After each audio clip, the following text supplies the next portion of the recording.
And if it doesn't move at all, we got issues. Welcome back to the Lost Cause Ranch, and what is another day in the life of a Land Rover collector. This week we're going to go with collector instead of hoarder because things are almost looking organized around here.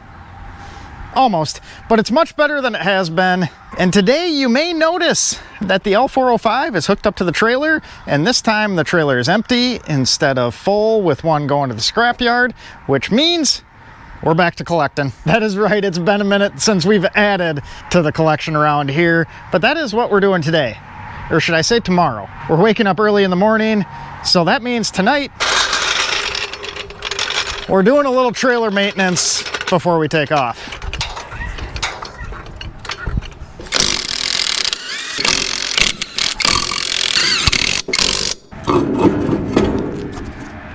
So if you were around last year, you may remember the Moab trip where we took the Eco Challenge out. Well, that was a little bit of a fiasco trailer-wise, and we kind of ate up a couple tires. This was our original spare. We ended up putting that on and ultimately buying 3 more wheel and tire setups from a Harbor Freight in Grand Junction, Colorado. Well, like I said, this was my original spare. This was just an Amazon cheapie I bought just to have as a just in case. And holy cow, don't rely on a cheap Chinese Amazon tire to be worth a crap. Look at that thing. It's about bald already. It was put on like 150 miles before this and these two. Tremendous difference. So we went ahead and picked ourselves up another matching Harbor Freight spare because I'm fairly happy with those.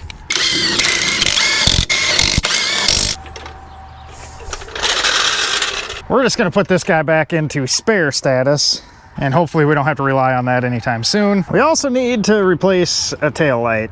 I kind of knackered that up when we put the back half of the LR4 truck on there.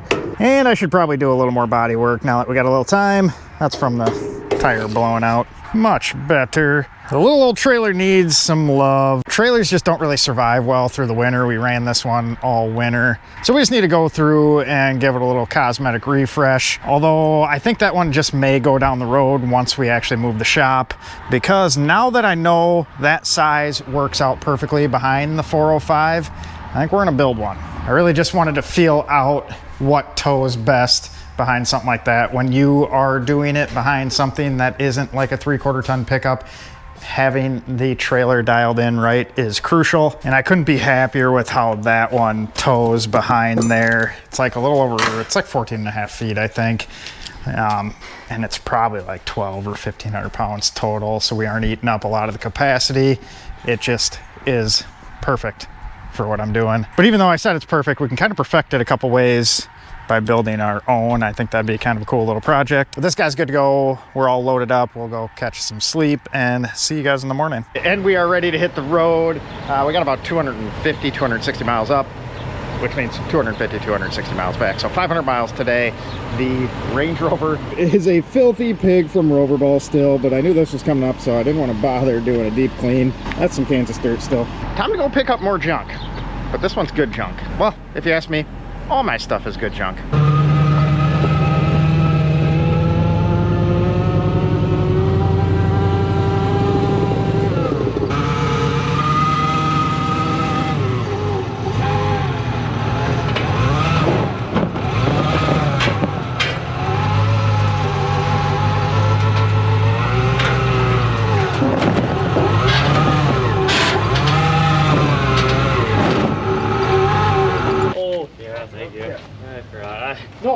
This thing was a disaster before I cleaned it out.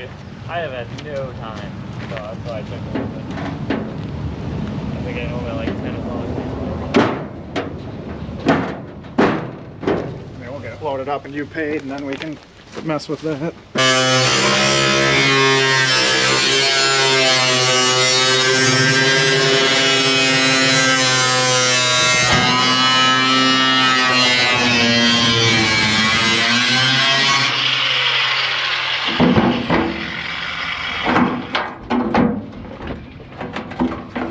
Oh, you're saving the day. Yeah. Hey man, I got a bunch of craps. we aren't going for the greatest weld right now, so. As long as it gets you back. Yep. Good? Yeah, if you want to.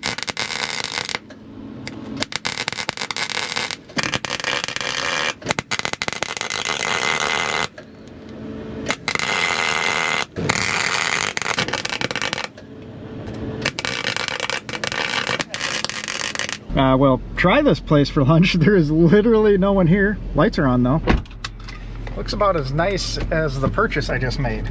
I mean, really guys, how do you go wrong with something like this? It's even trail rated, but better yet, look at some of these stickers. We got a 2017 Lucky 8 one, GBR. That looks like some vintage Cerix stuff. But we're gonna eat some food and we'll get this guy back home and check it out. Who in the heck parked this thing? Almost got it straight. But let's get this pile of shit off the trailer. Not that one. That one. Oh, and speaking of trailer, did you guys catch that? While we were there picking it up, we had to do some modifications.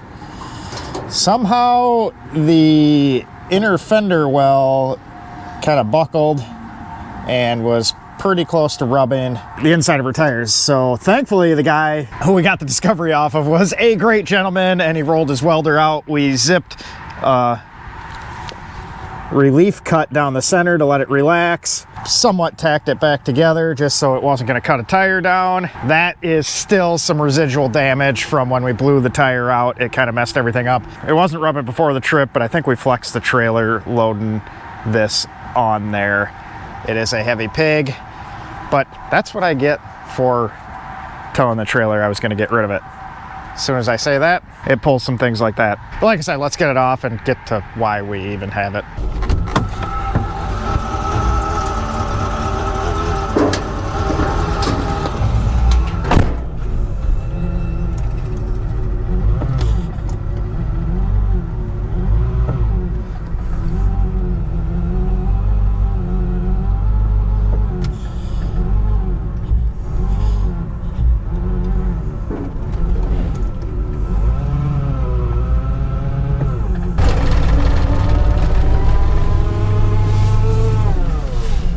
So have you ever bought an entire vehicle just to get the front bumper? Well, that's what we just did. I can't say this is the first time I've done that, but it's the most current time we've done it. But there's something I just like about these old Rover Time slimline bumpers. Now those will hoard. It also has a set of the Rover Time rock sliders that have been rock slid, so we'll probably repair those out after we get them sandblasted, and if maybe we'll throw them on the shelf. Otherwise, if someone needs those, I'll have a set. But man, is this thing ever giving me some old Risco Disco vibes.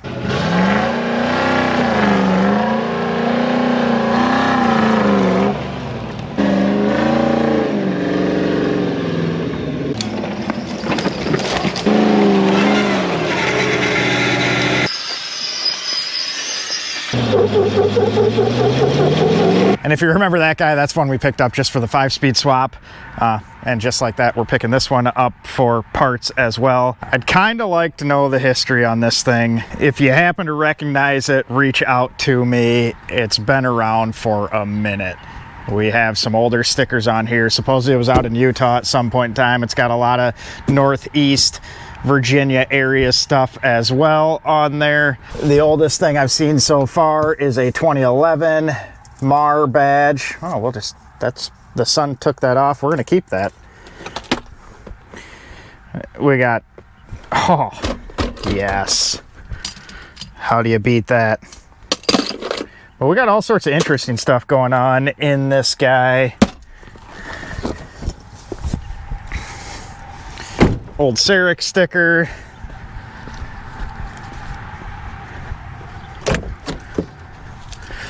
We also have another Cerix sticker and a Cerix koozie.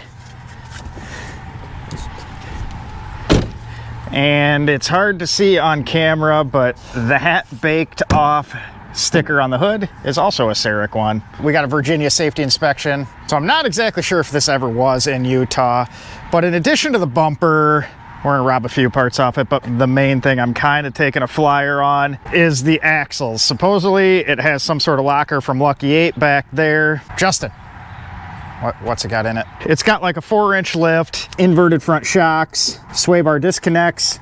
So it has some nice, a little more period correct additions to it. So I'm thinking if it's got 35-inch tires, clearance for everything like that, maybe someone re-geared it. But we'll have to get this in the air, do some spinning and counting to see where we're at on that. That would be a cool little bonus. But man, it's too bad it's just toasted. But it does look like at least a few people got to have some fun with it over the years. Alloy and Grit, GBR. So maybe it does have some gear, something or other. Disco Web. It's not leaking oil, it's sweating power. That's accurate because they leak oil and they also don't have enough power. Tires look like they're set up for maximum traction right now. I mean, even though this thing is pretty used up, I do love the look of a chunky disco. But yeah, no, there's what we were after. We just had to buy an entire truck for it. Let's see what else we got in here. Got a set of cup holders, that's nice.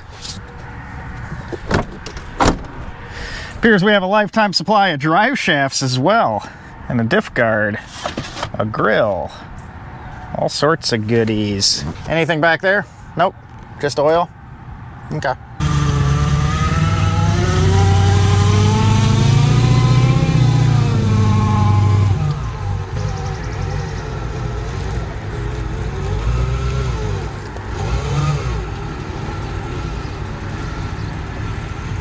The power steering is less than functional, but just saw that it also has the center diff lock linkage and shifter put into place on this one. It is a 2000, so it didn't have the linkage from the factory. It had the diff lock in the transfer case, so it's not like it's a huge project. But another set of linkage is always good to have.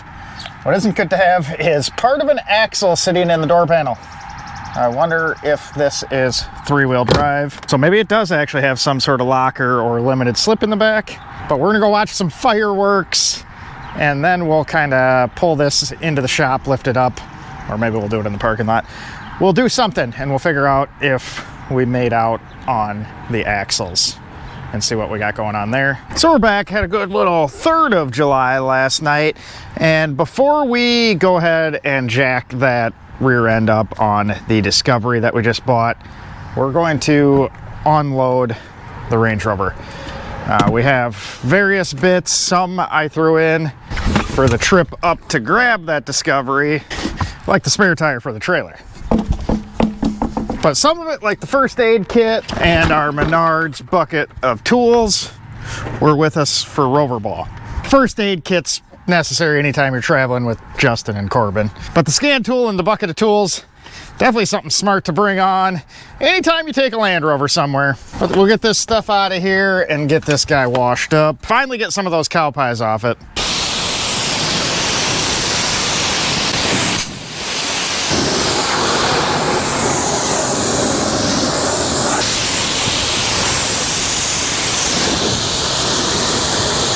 You know, washing cars and keeping all my stuff like meticulously clean is something I really do miss. But that's just something that as life got busy and I got less space, that it went to the wayside. It was a lot easier when we had the dealership. We had a nice dedicated indoor wash bay. I intended on doing that here, but I packed it too full of stuff. I'm really looking forward to having that kind of space once again to do this. I really do enjoy it. With that being said, what's something you guys have given up that you really enjoy in life? I always find it interesting kind of reflecting on stuff like that. Life changes a lot during the course of time. I look back, it doesn't feel like it's been 4 years since we had the dealership open and operating. But in 4 years, life has changed quite a bit. We built a shop at the ranch, sold the ranch, bought the car wash, and now I don't wash cars as much as I used to. That's one of the small things I miss. I mean, life got better in a lot of ways, though. We are having probably much more fun than we used to. That sounded convincing. Probably. No, we are having much more fun than we used to. I enjoyed the dealership. I enjoy this much more. But either way, what is something you gave up as life got busy? It seems like everyone's life has gotten busier. And if that is the case, just make sure every once in a while to kind of wrap back into something you do enjoy.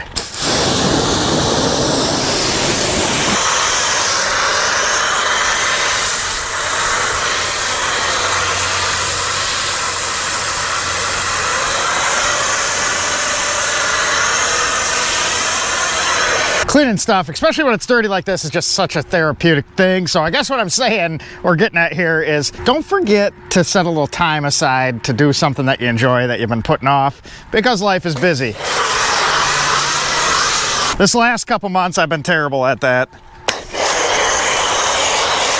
And you guys obviously know why. It's the whole building situation, but that has also been pretty obvious in the videos that I'm a little more on edge. I'm getting past that though. Everything is good. It was nice to have a few days off for Rover Ball, and then we just had the 4th of July celebration, which happy 4th of July if you're from America, happy 4th of July if you're not. Having that as a little reset's been good, and I'm a little closer to being back to having a little more normal amount of motivation, which is even better. In other good news, we got some packages going out. We actually had a surprisingly good week for it being a holiday one and summer. A lot of times weeks like this, people just take off and they don't worry about buying anything. But also sometimes that's good because I sell used car parts, so people are usually looking at their projects and whatnot with their time off, and sometimes they order more than your typical week. Not gonna complain either way, but we're gonna back this guy out of the way so we can pull the Discovery up near the door so we can see what we got axle-wise. Also, in typical Joe fashion, I did order of operations a little bit wrong. Why don't you spray a bunch of water on the ground where you're gonna lay underneath a vehicle? Good news, it's hot and sunny, so it should dry pretty quick. Well, after sitting overnight, we are even more into the maximum traction zone with the tires, but we'll kind of wobble it over to in front of the shop, and hopefully we don't pop a bead. This is me being lazy because it would be easier to fill the tires with it in front of the shop than out there, but that's more than likely going to bite me in the butt.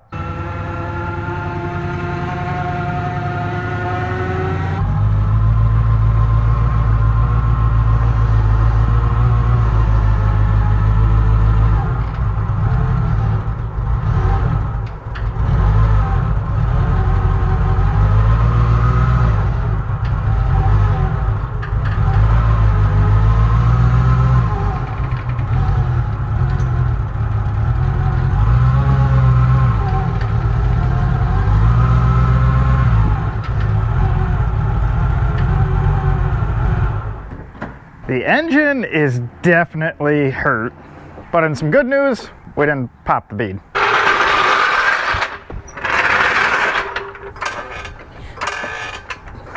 Now here's the downside of having like the third member style axles like the Discoveries have.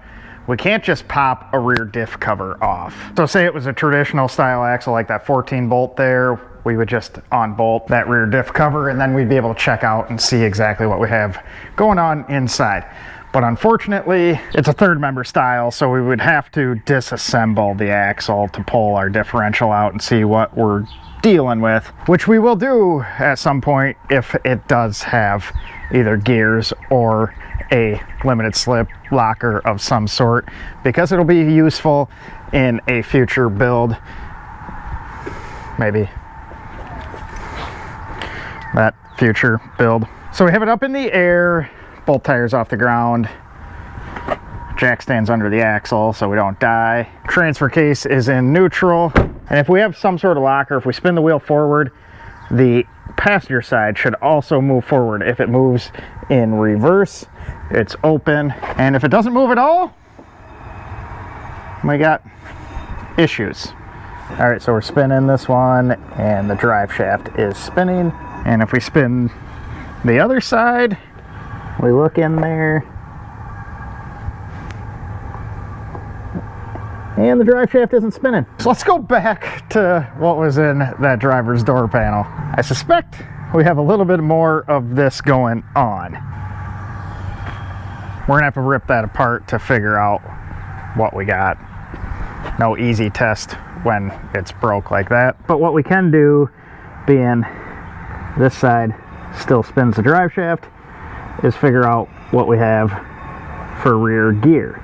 Now this isn't going to be super accurate, but that'll get us close enough to know if we have something aftermarket in there. So we are going to make a mark on the tire that lines up with be lining the door. Then on the drive shaft, I'm going to make a mark on it that corresponds with the casting web right there. And what we'll do is we'll spin the wheel all the way around one rotation and count how many times the drive shaft turns. So right there we have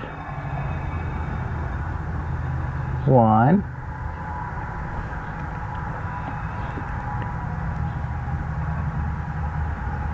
2,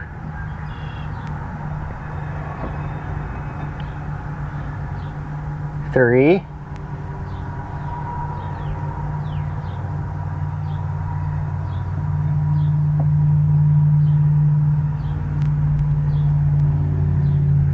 and there we did 1 rotation. So we're lined back up. And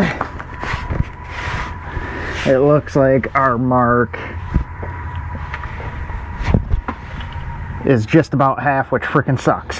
Factory gearing is 3.54 to 1. 3 plus half a turn is roughly 3.54. I was really kind of hoping to have the 410, 411, 412, whatever range that is, gear, because that's a pretty common one to put on there when you're running 35s. Man, this thing had to be a freaking dog with 35s on stock gearing.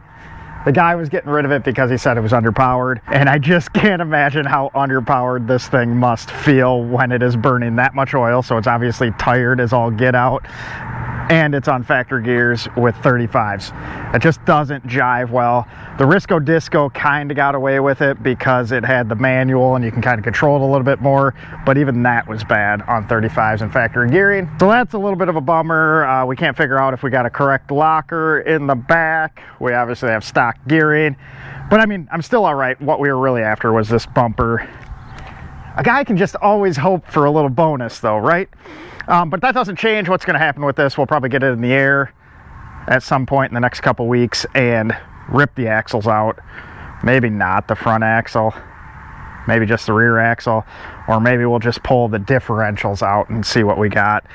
Hopefully it is a locker, which it, now that I think about it, if we take the center diff lock out and drive it, let me think about that. If we had selectable four-wheel drive, we could just put it in rear-wheel drive and it wouldn't move if it didn't have a locker or limited slip because of the broken axle. But either way, hopefully it's something. I'm trying to figure out what's going on here too. We got a ratchet strap to the rear hitch and the axle tube. I mean, I've seen ratchet straps underneath from the rear hitch holding the gas tank up after that's rusted away, but usually you go to something that doesn't move up and down there. So that's also an interesting thing, because that, yeah, the axle moves up and down. So having a ratchet strap back here just doesn't make sense to me. I guess while we're at it, we may as well spin the front, and that obviously isn't locked, which didn't assume it had anything. Maybe an ATB, but if we peek in there, drive shaft is spinning.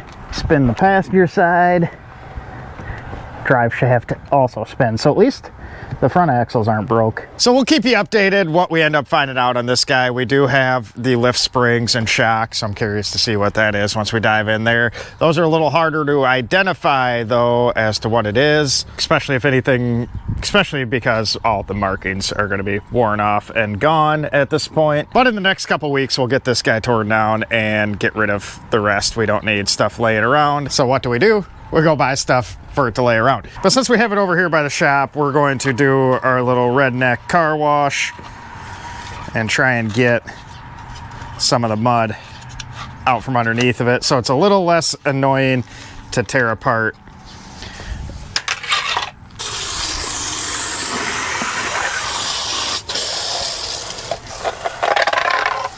I think that's the one I want. I just selfed myself doing it. I should really go find our sweep sprinkler, because that'd work much better than this. But essentially we're just gonna wear away the mud underneath. If you're ever off-roading and need to clean your rig up, I found that's the best thing to do. It's essentially zero labor. You just got to move the sprinkler around every once in a while, and it'll just kind of rinse off everything. The quicker you get to it, the better it works. I'm assuming this stuff's been dried on there for a bit, so but you can see it's already dropping down. You just got to make sure you're in the right neighborhood so you don't piss off all your neighbors with a muddy river, because it will be a muddy river. It does create quite the mess. But the thing is, it creates quite the mess doing this anywhere, and the positive side is it doesn't create the mess on you like it is when you pressure wash them. But you do have to be careful where you're at, because it does create the mud river. But it's gonna make it a little less annoying when we go to tear it down. We won't be chipping away quite as much mud. It's still gonna be kind of a pain, but better. Any more in my life, I'm going for better. With that being said, appreciate you guys watching, appreciate you subscribing, and we will catch you with this one in probably a few weeks. We'll see what we determine on the axle stuff, but I am happy to have another RTE bumper, and we're still flipped on the video schedule, so our Thursday video will be either on the lightweight or the LR4 truck, and I think we'll be flipped until we go to Colorado for the national rally at the end of the month. I think that's a good transition point back to having day in the life on the midweek video instead of Sunday like this one.